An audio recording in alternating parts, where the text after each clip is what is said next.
A minha convidada de hoje, eu não nem me deu tempo de escrever a descrição dela, a bio dela, porque ela tá no Barnes Noble.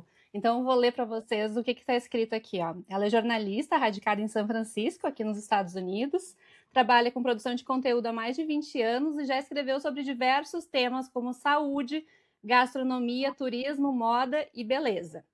A linha que sempre ligou sua trajetória profissional é o interesse por tudo que envolve o comportamento humano.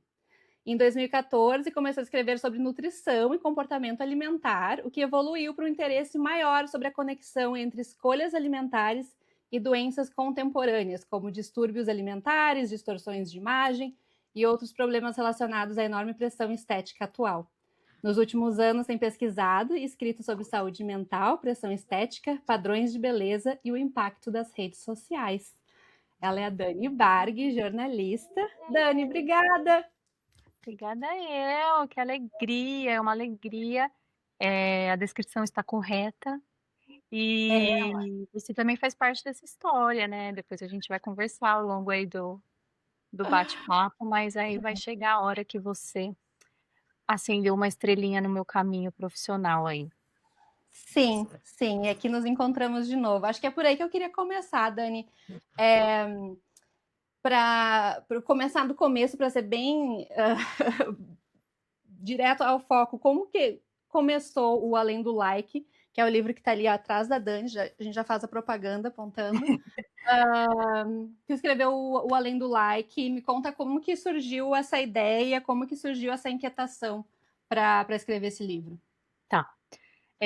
Bom, o livro nasce da seguinte forma. Como você leu na abertura, eu já escrevo sobre esses temas desde 2014. Então, eu trabalhava em redação no Brasil, né? Então, eu cobria muita moda, eu cobria a São Paulo Fashion Week, eu cobria pautas de dieta, de saúde, de beleza. Então, eu entrevistava muitas famosas atrizes, né? Blogueiras na época, que a gente falava blogueira, agora é influencer, né? Enfim, modelos. Então, eu falava muito sobre esses temas de dieta, alimentação, cuidados com a beleza, tal, para o portal, né, como repórter. Então, eu já escrevia sobre esses temas, eu já tinha um conhecimento, e em 2014 eu comecei a escrever mais sobre comportamento alimentar, porque eu questionava um pouco essa coisa da cultura das dietas, essa coisa de agora a dieta da moda é ninguém come mais carbo. Eu ficava, gente, eu tinha que escrever sobre isso, porque estava todo mundo querendo saber o que que era dieta low carb, por exemplo. Só que eu ficava com uma pulga atrás da orelha, e nessa época eu conhecia a abordagem da nutrição comportamental. Estava começando a acender esse debate no Brasil de uma abordagem diferente da nutrição, que era não aquela coisa voltada para a contagem de calorias, mas sim para a mudança de hábito. E eu amei essa linha da nutrição, porque é o que eu acredito. Eu acredito que se você não muda hábito, se você não muda a sua relação com a comida, vai ser muito difícil você chegar no tal peso que você quer, né? E ter a cabeça sã também para lidar com isso. Porque não adianta você chegar no peso que você quer e você ficar triste, né? Passando fome e vontade das coisas. Enfim, essa é a história lá atrás.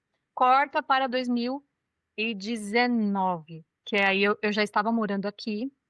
Eu vim para São Francisco, a princípio, para ficar um curto tempo. Meu marido recebeu uma proposta para trabalhar aqui.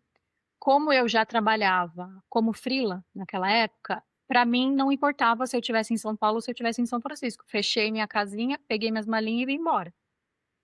Só que era pra gente ficar 8 meses e a gente foi ficando, né?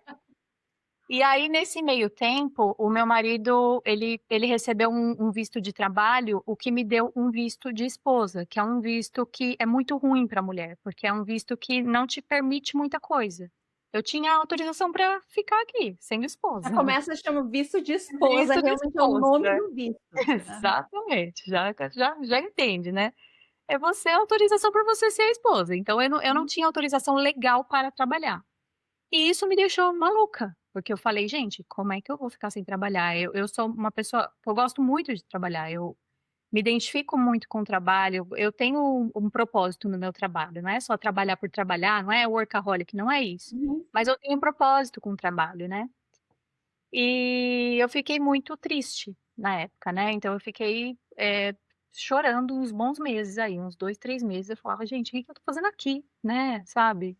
Uhum. E só que daí eu pensei: "Cara, eu estou tendo o recurso que eu mais quis a minha vida inteira, que é tempo", porque quando eu morava no Brasil e eu trabalhava em redação, principalmente, eu não tinha tempo para me dedicar, entendeu. Então eu falei: "Cara, eu vou estudar", e comecei a ler muitas coisas, eu comecei a achar livros aqui nessa área, que é exatamente isso que fala na descrição, o interesse, quando você começa a pesquisar, ele evolui. Então eu estava Aham. estudando cultura das dietas, daqui a pouco você está estudando padrão de beleza, você está estudando feminismo, você está estudando várias coisas que estão debaixo desse guarda-chuva, entendeu. E eu comecei a achar coisas aqui que eu não tinha nem visto no Brasil, porque não tem tem coisas que não tem tradução ou que não chega lá, entendeu. Então eu vi que eu estava com material muito bom na mão. Eu estava com muita coisa legal para falar e eu não sabia como transformar isso em alguma coisa. E aí que apareceu na minha vida um ser humaninho chamado Fernanda Fel. Porque eu estava procurando alguém que me desse uma orientação, sabe, eu estava procurando Uhum. um adulto responsável para me falar o que que eu tinha que fazer, sabe, assim, eu falava assim: "Gente, mas será que não existe alguém que faça uma mentoria de conteúdo, para eu saber o que que eu", Uhum. porque eu não queria ir para um Instagram simplesmente para ir na onda do que todo mundo está fazendo, porque o material que eu tinha era muito denso para ficar só no Instagram. Uhum. E aí eu fiz essa consultoria com você e acho que em algum momento eu mencionei, eu falei: "Ah, eu sempre quis escrever um livro-reportagem". Aí você falou: "Então, já tem, né, a hora é agora". Tipo assim: "O que que você está esperando para escrever o livro?". Eu falei: "Ah, filha, eu não sei, é muito difícil", assim, eu não tinha medo da escrita, eu tinha Aham. medo do pós, tipo assim: "Tá, eu escrevo o livro, e Sim. aí?". Porque eu sei escrever, eu sei Não, pesquisar. já tinha muito conteúdo, né, Dani, tu tinha Já um tinha. conteúdo já super denso, e eu me lembro que a nossa primeira reunião foi meio assim: "Eu quero fazer alguma coisa, eu quero fazer um projeto", e a gente começou a conversar, eu falei: "Ah, deixa eu te conhecer, o que que tu faz, o que que tu gosta de fazer e tal", e daí tu veio com a história do livro, e quando tu começou a falar do livro, era tipo, era o livro, sabe, Foi, veio já foi. veio com uma paixão. E é engraçado porque, assim, a gente deu match, porque eu não te conhecia previamente, eu te Não, achei na internet. sim, Eu te sim. achei na internet, eu falei: "Nossa, ela é brasileira, mora na Califórnia, que interessante, olha, nossa, a trajetória profissional dela, eu fiquei interessada por você". E assim, você me falou coisas que é engraçado, às vezes a gente precisa ouvir alguém de fora falando. Né. Não é que nenhuma amiga tinha me falado, ou que meu marido não tinha falado, minha irmã, minha mãe, mas a gente precisa de alguém de fora, ainda mais você que também é jornalista, que também vem de redação. Eu falei e você falou, e eu lembro que uma coisa que eu falava muito pra você é assim: "Ai, mas esse assunto que eu tô pesquisando todo mundo já falou". Uhum. E aí você falou: "Não, tem várias coisas aqui que você tá querendo falar no livro, que eu sou uma pessoa que eu leio sobre esses temas, eu tô inteirada sobre esses assuntos e eu nunca vi. Então tem um monte de gente que não leu sobre o que você tá falando". E Uhum. quando a gente tá numa pesquisa, a gente acha que o mundo sabe sobre a Sim. pesquisa, porque o mundo Aham. virou aquilo. Mas não. E aí foi o pontapé que eu precisava. E aí eu comecei, eu falei: "Não, então agora eu vou estruturar para escrever um livro". E aí fui. Eu queria saber, não, eu queria saber realmente isso, Dani, porque uma coisa é tu ter a inquietação, tu ter a vontade, a outra coisa é tu transformar uma inquietação num livro, né? E eu tenho Uhum. certeza que um monte de gente que vai estar assistindo, ouvindo a nossa conversa, eu mesma penso em escrever um livro, né? Principalmente porque se conecta muito com essa história que tu falou, que eu não quero perder esse link também da questão da imigração, tá? Uhum, tá. A gente vem para cá às vezes com plano, eu também, meu plano era 6 meses, faz 10 anos. E aí a gente se encontra e a gente se perde. E aí é uma questão que aborda assim, muito a nossa identidade, a questão profissional, é, o quanto que a gente tem que abrir mão. E eu sempre digo que a imigração ela tem diferentes níveis de privilégio, né? Hum, A gente tem diferentes acessos, assim, o imigrante ele é muito único na sua história. Mas uma coisa que eu encontro muito em comum com várias mulheres que eu converso é essa questão profissional, independente da situação que tu vem para cá, tu precisa te adaptar de alguma forma. é. E quando a gente conversa com imigrantes aqui, eu tenho certeza que tu já te deparou com isso, tem muita história.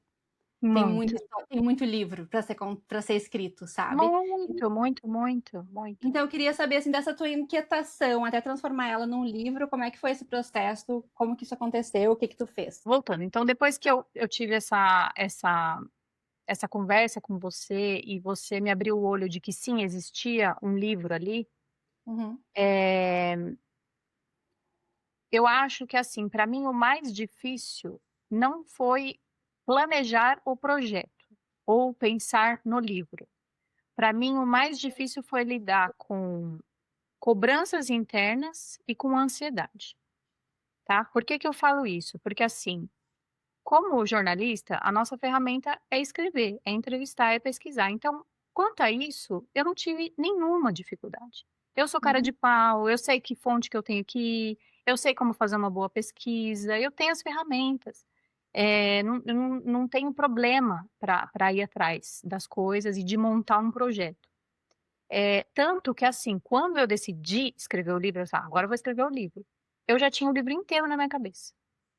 Eu já sabia como que eu ia dividir ele, as partes que eu ia dividir, os capítulos, aí eu fiz um mind map com todos os capítulos, um post-it na parede inteira, eu já sabia, eu já tinha visto o livro, eu vi o livro, entendeu? Assim, sentar e escrever, tanto que eu fiquei 1 ano na função de sentar e escrever como se eu estivesse num escritório, é acordar, tomar café, sentar e escrever, para pra almoçar. Aí uhum, volta, sabe, é isso, escreve até o final da tarde, acabou. Então, o processo em si, para mim, não foi difícil.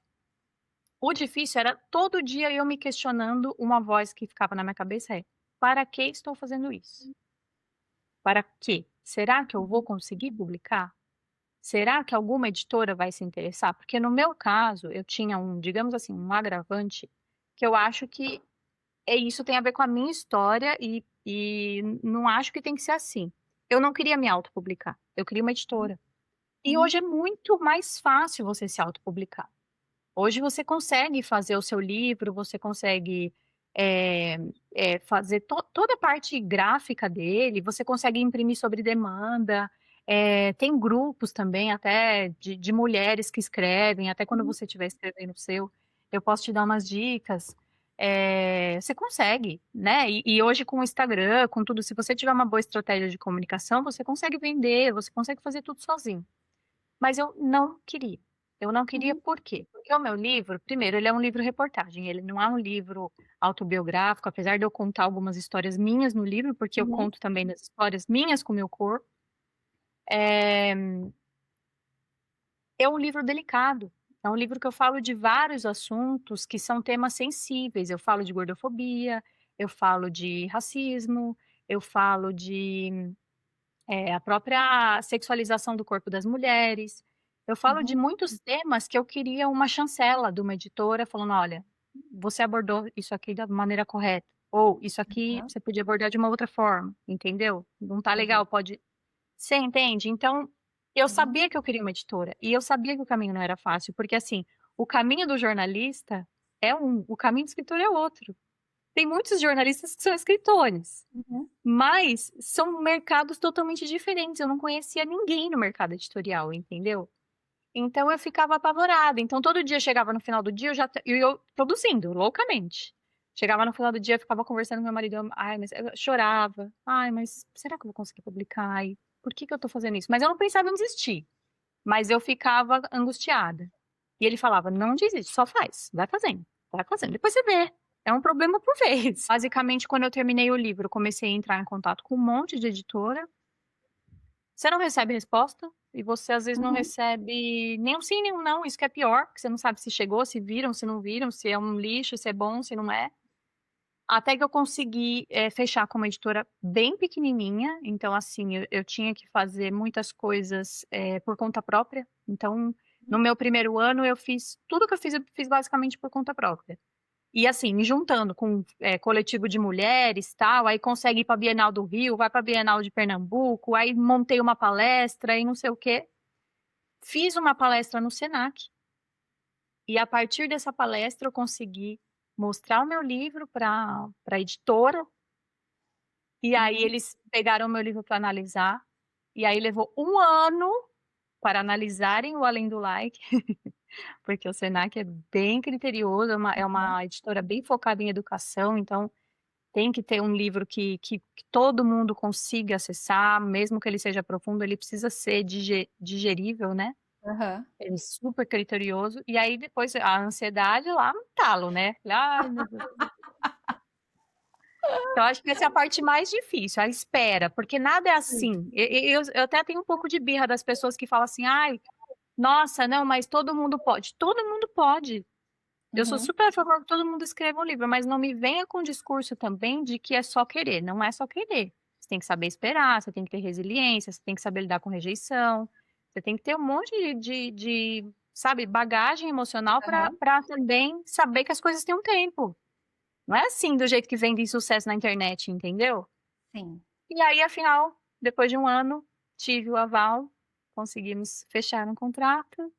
E aí ele foi lançado o ano passado pela editora Senac, finalzinho do ano passado, e agora estamos aí trabalhando essa versão que é nova, que é atualizada, que já está com novas pesquisas, né? É uma edição linda, é uma edição, modéstia à Sim. parte, estou muito contente com a editora Senac. Eu sou fã da editora Senac, então para mim não estava nem no meu sonho ser uma autora da editora Senac. Então eu não canso de agradecer eles, porque Aham. assim eu sou muito fã do trabalho que eles fazem. O acervo deles é impecável, os livros são impecáveis, a editora é nota 10, assim. Então, Sim. final Que feliz, digamos assim. incrível.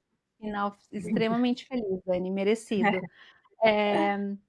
Dani, nessa jornada de divulgação, porque eu tenho te acompanhado também, eu tô vendo o suor por trás da divulgação toda, que um dia tu tá aqui, outro dia tu tá colar, e a gente sabe do esforço que a gente tem que fazer para estar divulgando, que tem dias que a gente não quer estar nessas redes sociais, que a gente só quer estar longe de tudo isso, mas que é necessário. E eu vejo também o teu contato com as leitoras, que eu acho que eu morro de orgulho, porque dá para ver que tu encontrou. Quando se tu te perguntou em algum momento, né, para quê, para quem, será que alguém vai ter. Eu vejo pelo teu Instagram, pelas postagens que tu faz, que tu encontrou esse pessoal, que tu encontrou mulheres que apreciam, que entendem, que se sentem vistas nas informações que tu compartilha. Sim. Tem alguma coisa que mais te surpreendeu nessa troca? Ou tem algum capítulo do livro que tem gerado mais conexão mesmo, que as pessoas realmente têm apontado mais para ti?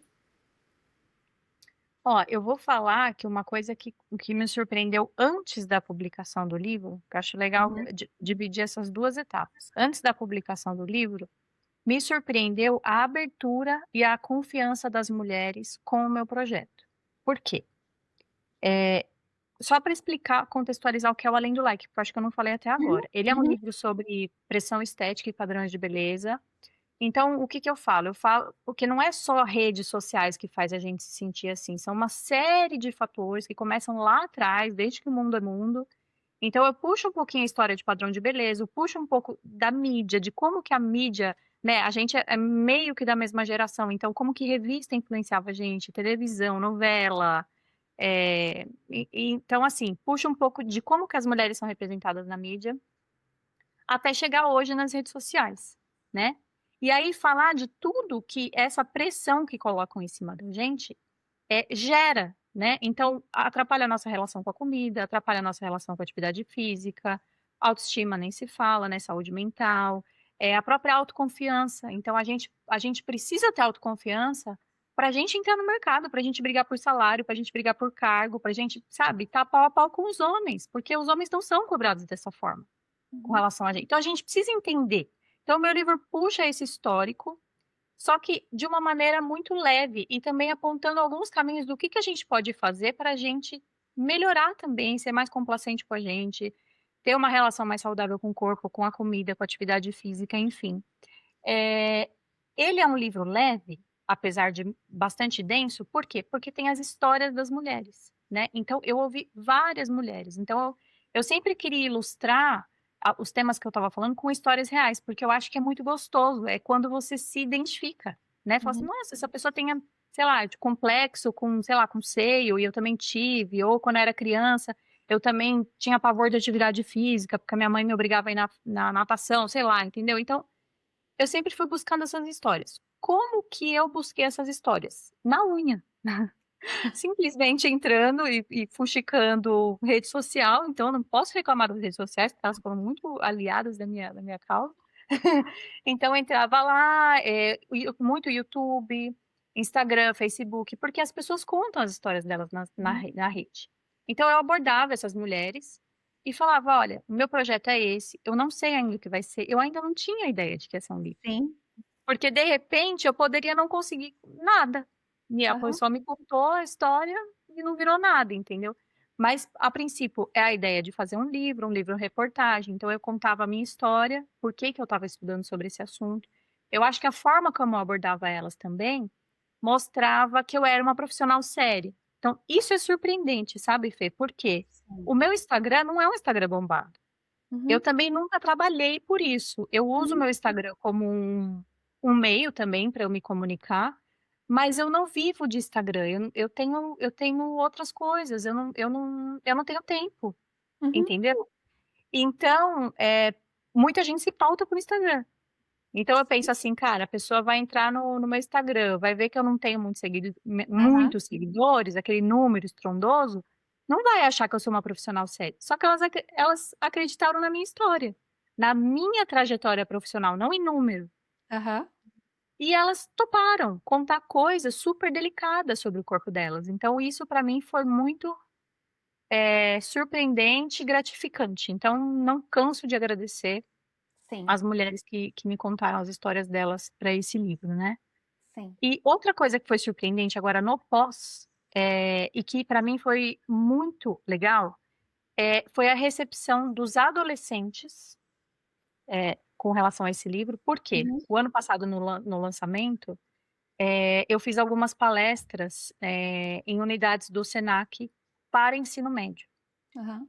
E eu não vou mentir para você, eu estava um pouco aterrorizada, porque eu falei: "Gente, como é que eu vou prender a atenção de 40, 50, 60 alunos, por 1 hora falando sobre esses assuntos que eles já estão, sabe, eles estão com a cabeça no celular, eles não estão a fim Uhum. de ficar ouvindo palestra", entendeu?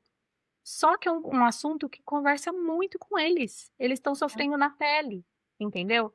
Então Sim. assim, não só eles engajaram de uma maneira muito madura, tipo prestando atenção e trazendo colaborações legais para no final, quando tem bate-papo, né, como os meninos também. Então, outra coisa surpreendente, porque Uhum. quando eu escrevi o livro eu achava que eu estava falando só com mulher. Não. Não, os meninos participaram demais, assim, falando, às Aham. vezes falando deles mesmos, de pressão que eles sofrem, ou às vezes falando, sei lá, do que eles veem as meninas sofrendo, entendeu? Então isso foi muito bacana e no final das palestras é legal, porque sempre vem essas histórias, entendeu? Tipo, as meninas muito novinhas já se cobrando, então, ai, sei Uhum. lá, uma menina virou pra mim e falou assim: "Dani, eu não vou mentir pra você, eu estava guardando dinheiro pra colocar silicone, e ela tá com, sei lá, 15, 16 anos, um negócio assim. Imagina. Só que agora que eu ouvi tua palestra, eu acho que eu vou esperar um pouquinho, vou pensar um pouquinho melhor". Então assim, não é que eu não apoiaria caso, Aham. sei lá, alguém me perguntasse a opinião, né, não é o caso, Sim. né. Mas eu digo assim, refletir, não ir na onda, Sim. entende? Porque Uhum. assim, é o que eu falo, no meu livro eu não sou contra nada, nada, porque só você sabe onde seu calo aperta, só você sabe o que ali no teu corpo te incomoda a ponto de tirar a tua autoconfiança. Eu não posso Uhum. falar: "Ai não, mas agora todo mundo quer emagrecer", então gente, é um mundo difícil, é um mundo que cobra muito, então assim, as pessoas têm o direito de fazer o que elas quiserem. Só não banalizar coisas que são muito arriscadas para o corpo, entendeu? Uhum. Tomar uma medicação sem consulta médica, só porque a amiga tá tomando, ou isso, às vezes você vai gastar toda a tua energia, a tua grana, numa cirurgia que talvez se você, né, esperasse um pouquinho, e talvez você não precisaria dessa cirurgia, talvez você não Uhum. refletiu muito sobre isso. Então esse retorno pós-palestra das pessoas é uma coisa que me surpreendeu positivamente e me deixa muito feliz, quando eu converso, Uhum. porque eu percebo que O meu objetivo foi atingido, que é fazer as pessoas refletirem, não é não fazer, é pensar. Uhum. Pensar para quê? Mas para que eu vou fazer isso, entendeu? Dessa questão da mídia, né? E a gente fala muito das redes sociais hoje, e como uma millennial, para mim eu me lembro da Capricha, eu me lembro da Toda Teen, eu me lembro dessa questão da influência, né? Dessa mídia tradicional na adolescente Fernanda, na questão do corpo, na questão da imagem.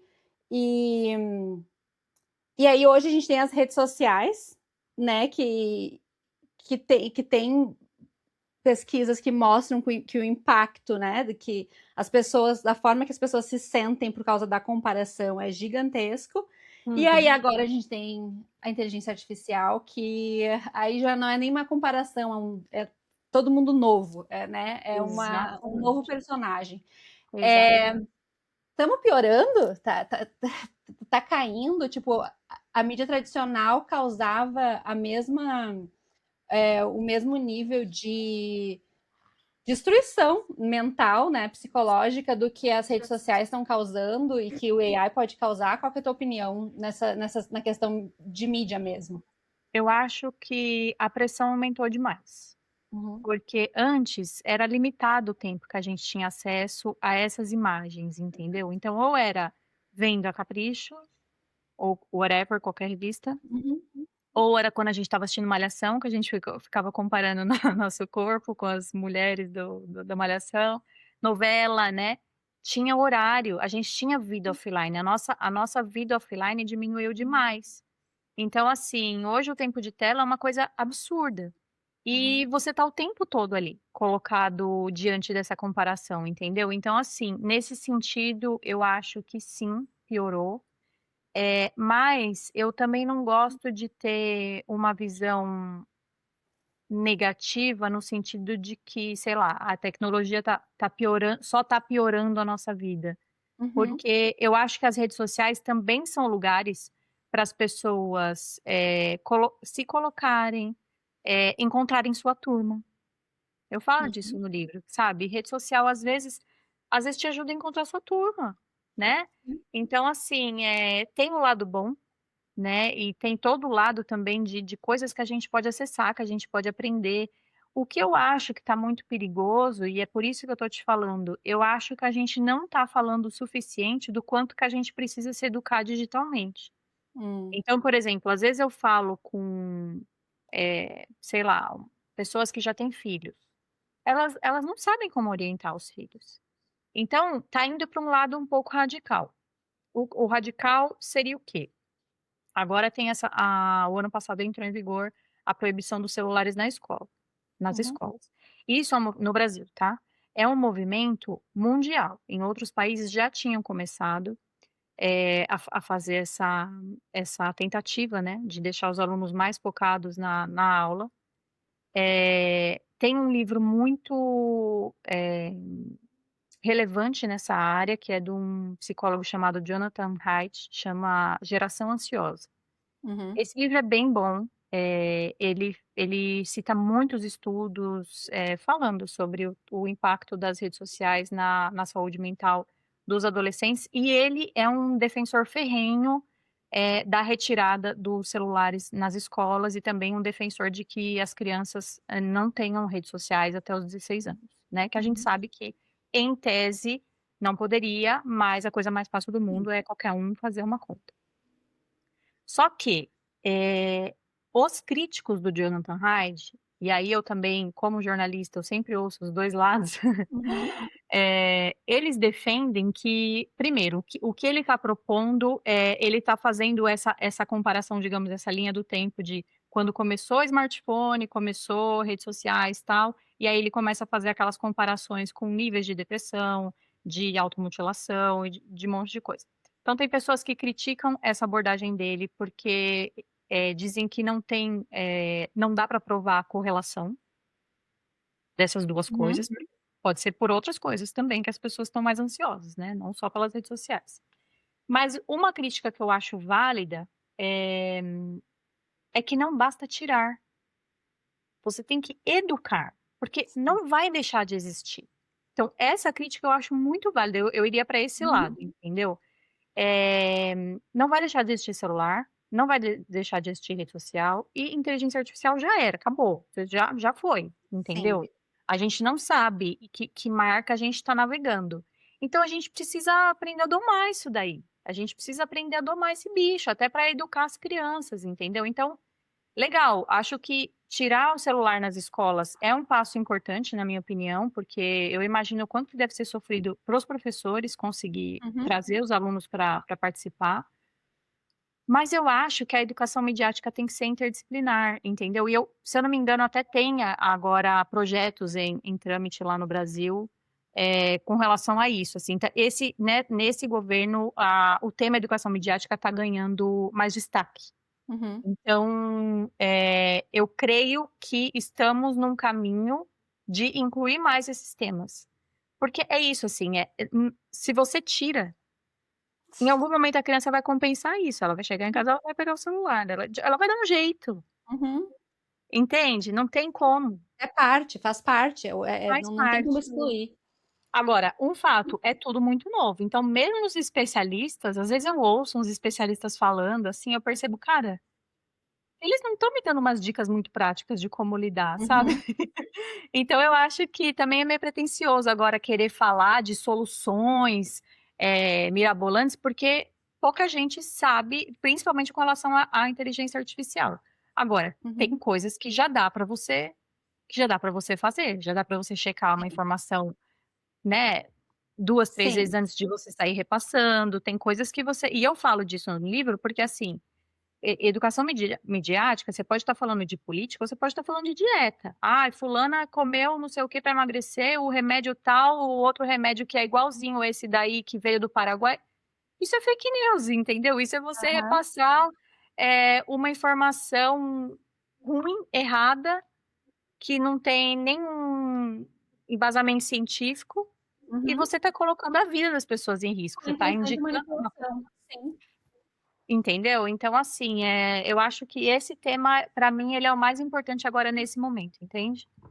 Uhum. Eu nem sei se Uhum. eu acho que eu já fugi da pergunta, né? Não, não, eu estava falando, a gente estava falando na questão da comparação mesmo das Ah, mídias é. tradicionais para agora, então é isso Sim, mesmo. sim, sim.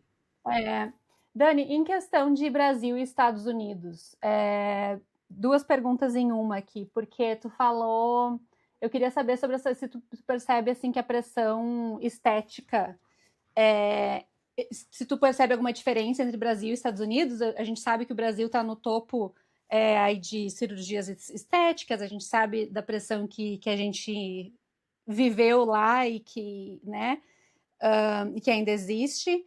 Mas também tu falou uma coisa que foi sobre a questão de encontrar a sua turma. E aí eu pensei sobre a questão dos imigrantes, né? De como a mulher imigrante, para encontrar a sua turma, a gente acaba tendo que encontrar formas de pertencimento. E muitas vezes ela é estética, né?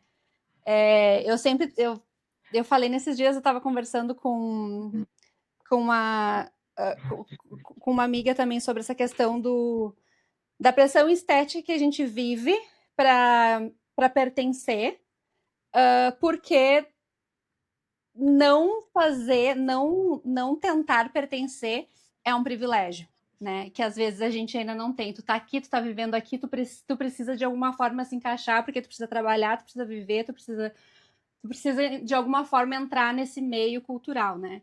Uhum. E E aí vem pressão da forma como a gente se veste, como a gente se comunica como mulher. Eu queria saber a tua opinião, assim, se tu percebe essa diferença primeiro entre Brasil e Estados Unidos, se tu vê se em um lugar tem mais pressão que o outro, ou se a gente está ali páreo a páreo, e se é na questão da imigrante, também da mulher imigrante, se tu percebe também que tem essa questão do pertencimento, que a gente sofre uma pressão estética para poder pertencer.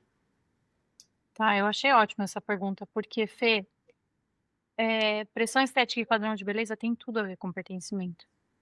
Uhum. Até já é, assim, uma ideia para um segundo livro aí, porque se você for buscar a raiz mesmo, é a gente tentando pertencer, né. Uhum. Como você falou, Estados Unidos e Brasil é muito pau a pau nessa questão de pressão estética, tá.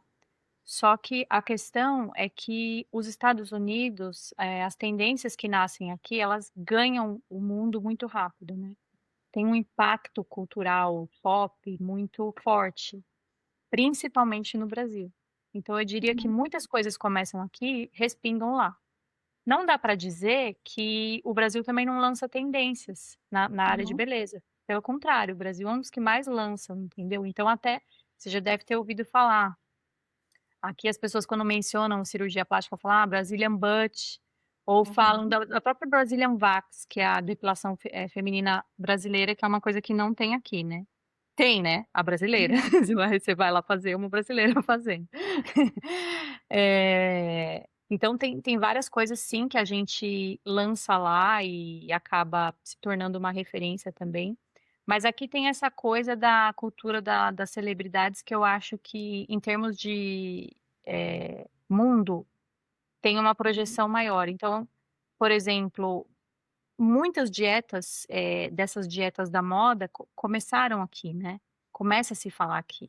Uhum. Então, as revistas, os programas de TV, as celebridades, entendeu. Então a própria questão agora das canetinhas emagrecedoras, né, que é assim que no Uhum. Brasil a gente chama, canetinhas emagrecedoras, né, eh, teve muita celebridade aqui que ou começou a usar e ficava nas entrelinhas que estava usando, Uhum. ou declarou publicamente. A própria Ofra, ela declarou publicamente, e a Ofra, ela é um caso à parte, porque ela tem uma relação totalmente conturbada com dieta, e ela muitas vezes ela já fez desserviço nesse sentido Uhum. de propagar coisas como se fosse um milagre, aí depois ela vem a público falar que voltou a engordar e que não era um milagre, entendeu. Então é bem Uhum. complicado, assim, essas celebridades, elas não percebem o peso que a voz delas tem. Aham. Engraçado que ontem mesmo eu ouvi uma frase da Ivete Sangalo, falando que glúten é inflamatório e que ela tirou o glúten e tirou a lactose, por isso que ela emagreceu, que as pessoas começaram a perguntar por que que ela emagreceu. Então, assim, a pessoa não percebe o quanto que é perigoso ela falar que Uhum. glúten é inflamatório e que lactose, sei lá, engorda, entendeu? Tipo Aham. assim, cada corpo é um corpo. Uhum. Cada pessoa tem uma realidade. Tem gente que não tem condição de ter a maioria das pessoas não tem um nutricionista e uma cozinheira tiracolo para fazer a comida sem glúten, sem lactose. A pessoa tem que comer, ela tem que trabalhar.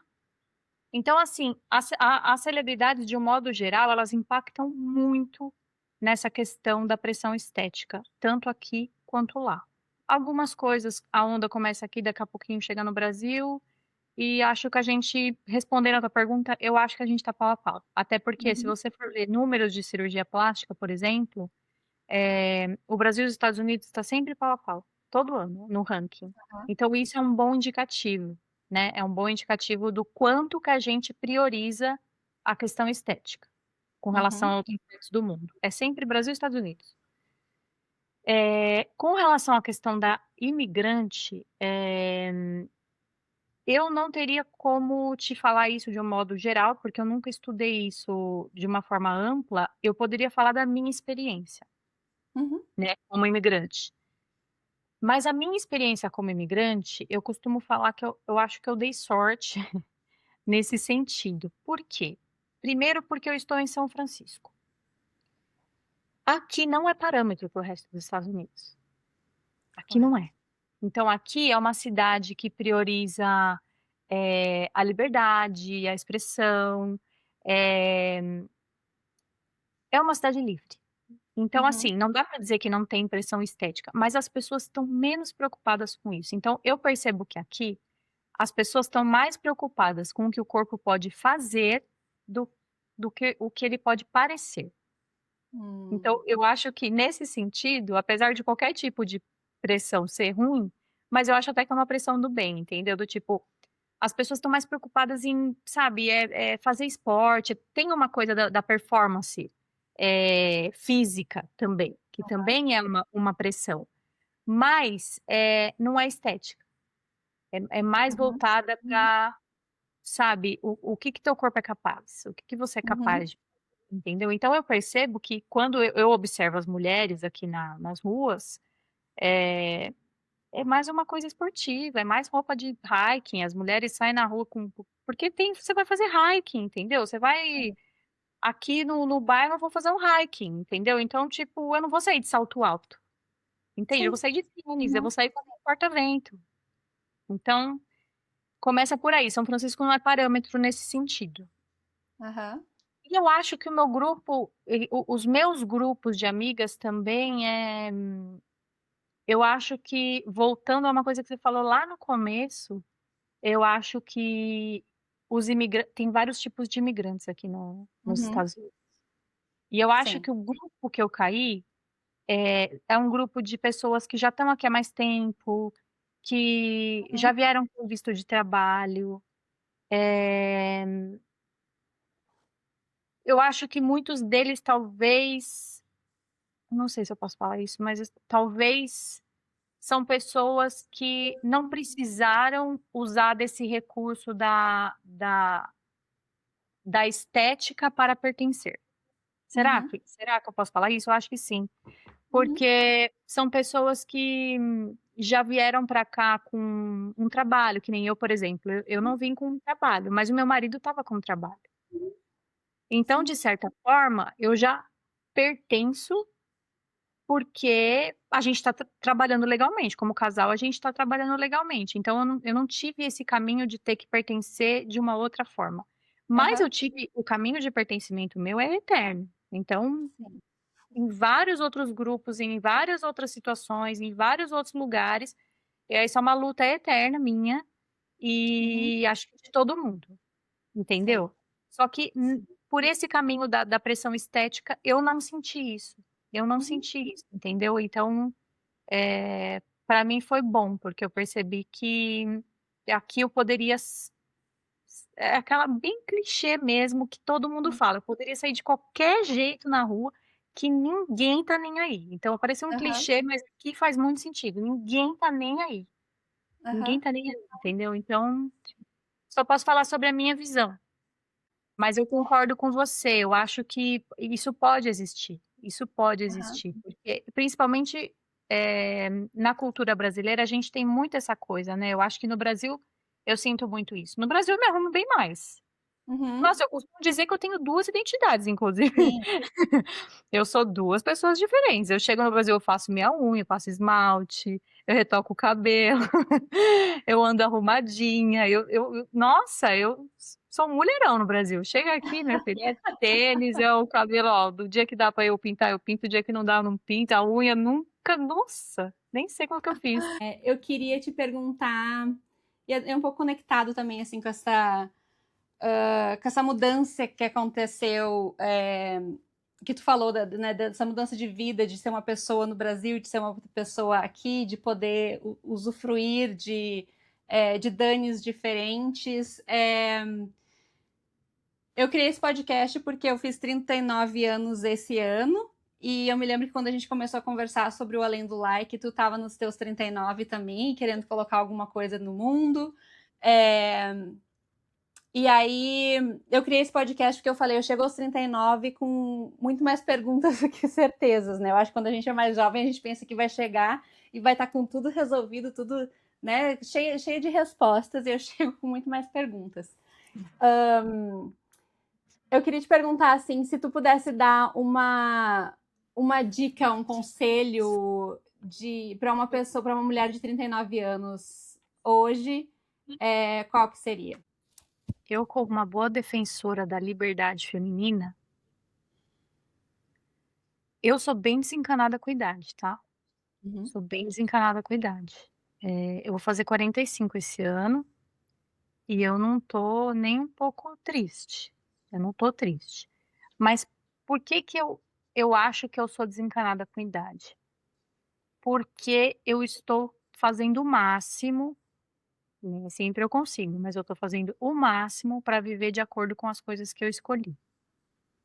uhum, E isso significa muito autoconhecimento. Então, voltando lá no começo da conversa, que acho que a gente nem estava gravando ainda. Mas assim, muitas mulheres acham,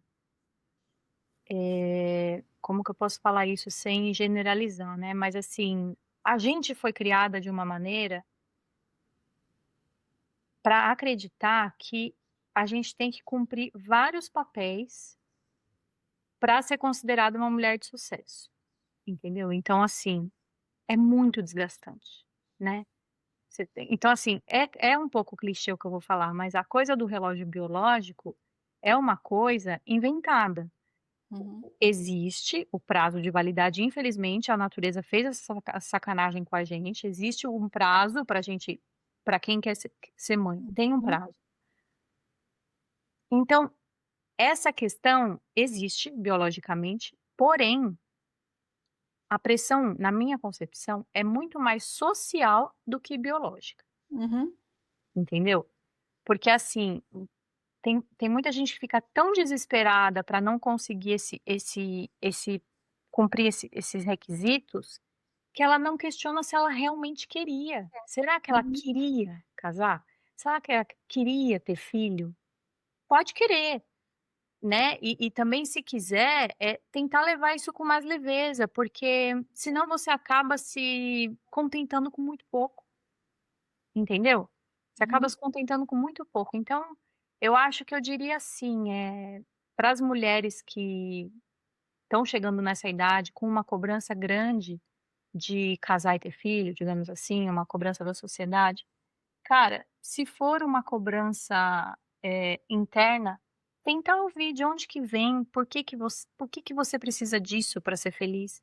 Porque assim, não é que eu sou contra casamento e filhos, sou casada há muito tempo inclusive, surpreendentemente, porque eu nunca quis casar, até o meu marido odeia que eu falo isso. Porque ele fala: "Ai, que saco, já vem você com essa conversa aí que você não queria casar", mas eu não queria, eu não queria casar. E assim, eu tô casada há muito tempo. Justamente porque eu acho que eu não aceitei pouco, porque eu não uhum, ia me contentar com qualquer cara só pra casar, porque eu já me bastava sozinha, eu já era feliz, eu gostava de ser solteira, eu tinha meus interesses, eu tinha meus hobbies, eu tinha meus grupos, eu tinha meus amigos. Cara, se é pra me juntar com alguém, que seja pra somar, que seja pra alguém que me faz um ser humano melhor.